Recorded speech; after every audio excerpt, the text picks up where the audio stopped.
Hi guys and welcome back. My name is Piotr and this is the Daily Read. Today we will be finishing reading Milton, at least I will. The final chapter is number 13 and the title is Conclusions. So, just listen to the music, enjoy, and read.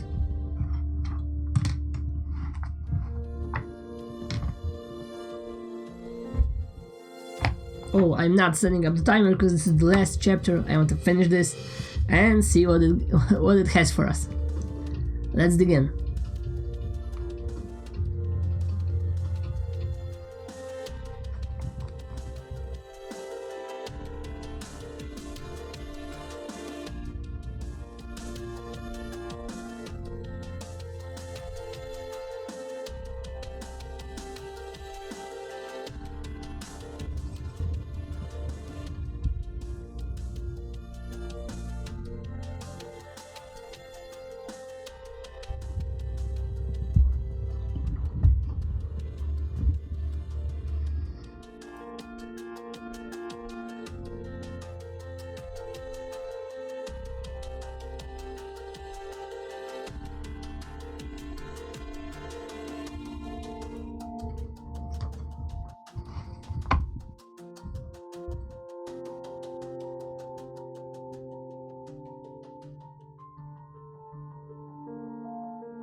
Okay, guys.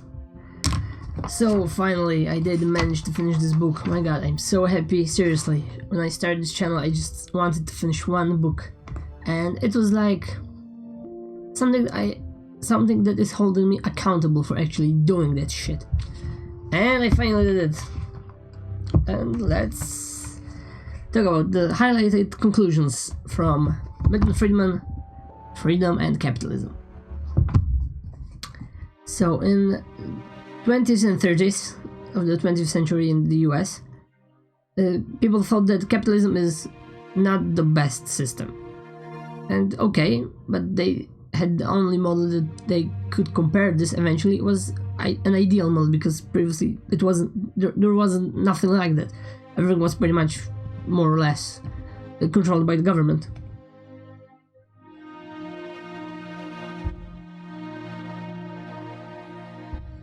Now is the working class, as in communism or capitalism. I mean, why the communism is actually appealing for people is that the working class has nothing to lose. But does the working class actually differs that much from Russia, Europe, United States, or whenever in the world? This is the working class. They are actually responsible for creating most products and actual things that we are using. So yeah, they're pretty much on the bottom, and they're doing the most of the work, because let's face it, the CEO of some high company, yeah, he's talking with other CEOs and etc., but they are not actually doing stuff, right? They are just thinking about this, and they have people to do it. Is it good, is it bad? All this is up to you. For me, it shouldn't be like that the person that actually creates the stuff, like delivers the product, gets the least money of all. Like, for example, farmers. The sellers in a company, in some markets, in some, for example, Walmart in US, or whatever the network for food stores is, the food store is actually getting like 50% of the margin, because they are selling this, and the actual farmer gets very, very little in the end. That actually sucks. Also, the taxes.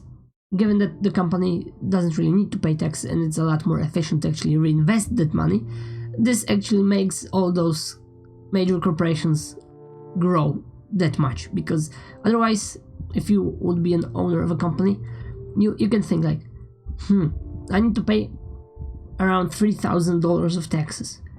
If I invest those, I won't have to pay anything.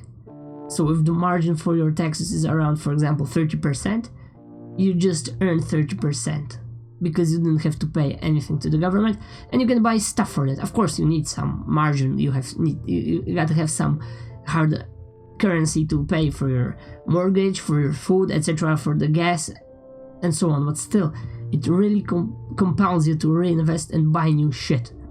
Do you need that new shit? Not necessarily, but still, it should be done a little bit differently. And as Milton states, the progressive tax is giving the government the same income as the flat tax would for everything and for everyone would give. At least, probably there is to be done some work with that, but the idea is just right. And usually the companies, those big corporations, they don't pay taxes anyway, so yes, the social buildings and giving away how the slums are being created. You give buildings and apartments and homes for free to people that don't really know how to take care of those, and everything is poor anyway, because they have no money to actually for maintenance, and they are not doing this by on their own, because they don't have the attitude, and pretty much it's not necessarily working. Money is the most practical of all the genres of help you can give to anyone. It's practical, they can spend on whatever they want, and it's their responsibility to actually do it wisely. If not, well, tough luck. You will learn or you won't.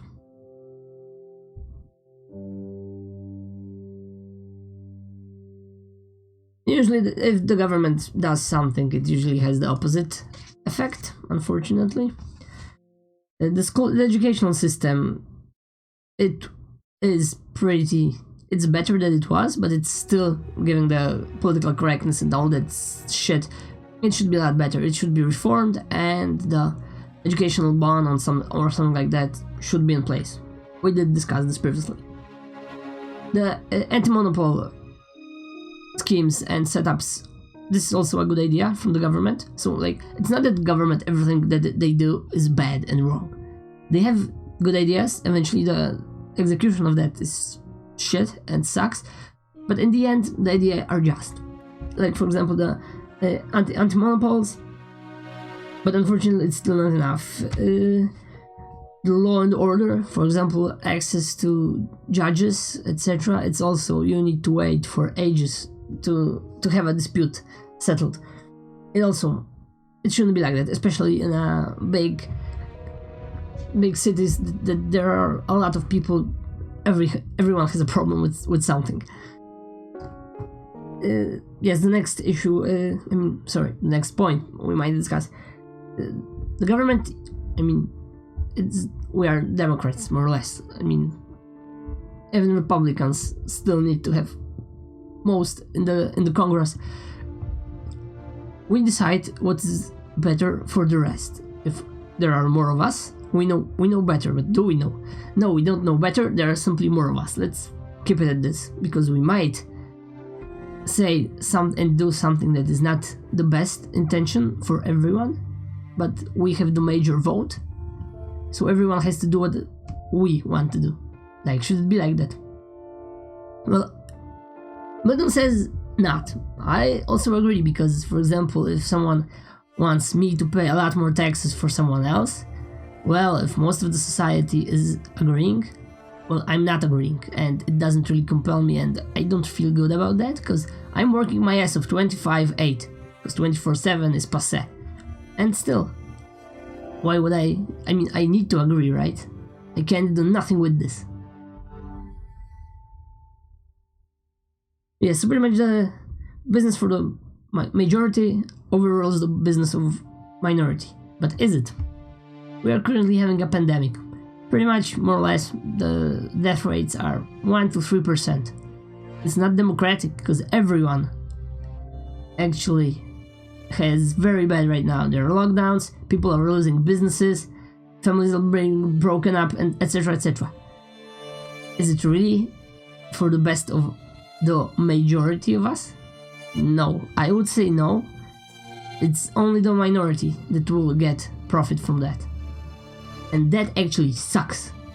Oh, of course, the Democrat, choosing anything in the political scene sucks, because, well, you choose those guys, and what they do after, nobody cares. And they obviously don't give a fuck about you, because, hey, you chose them. They can do whatever they want. So it's just time for them to get as much money as possible, and that's it, because at least this is my opinion. But what the fuck I know.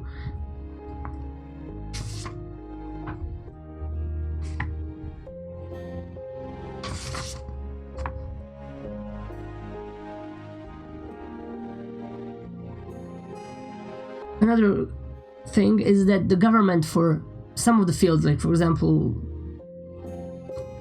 cosmic industry, rocket science, etc., the government is pretty much the major player and the receiver of goods produced by other companies, and it's not very good that only pretty much one client can buy that stuff from you, and you can't go anywhere else with your goods. So it's not a very free market.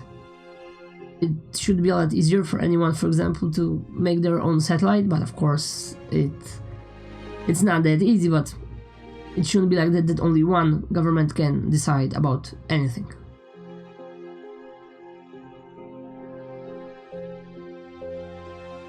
So pretty much there's that, guys, and just a couple of words I can think about. Well, yeah, free market is awesome. Competition is good because, yes, it pushes you. It pushes you really hard. Like, for example, me as a photographer. Yes, it might be very discouraging because there's already so much competition and you need to go so much further to actually do anything sensible that people would like to work with you. But hey, you can talk with people. This is something you just simply need to learn. The problem is you never did learn because nobody taught you that. Either your parents, and definitely not your school. So this is something that we just simply need to reckon with, right? The government involvement in anything like, for example, Facebook banning, etc., because the community of standards or political correctness. This also should not have any place. Hey, you want to say anything, but if there is law that you shouldn't, well, you shouldn't, but someone can simply grab your ass, go to the court, and hey, do you have proof? No. then you should have a major fee and some other punishment for doing this.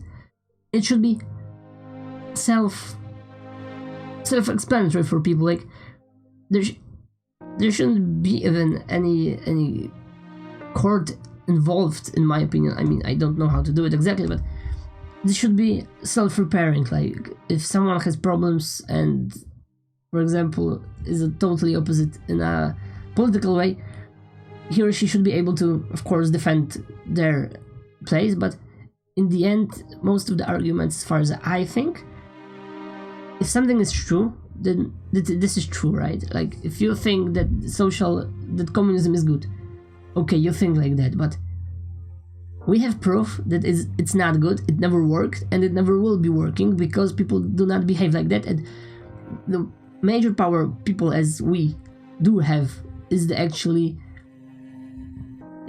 we want our freedom. We want to pursue our own things. Why we pursue what we pursue, this is a totally different subject. I got no idea. We need to be creative, we need to do stuff.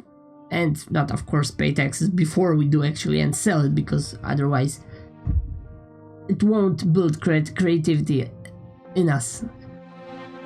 So the government, yes, they are doing some stuff right, a lot of stuff wrong, and it's up to us actually to be conscious about that, vocal about that, and pretty much we should be knowing what we are voting for and actually then hold those people that actually went for our voting as we voted for them. If they're in the government, we should look at their hands all the time.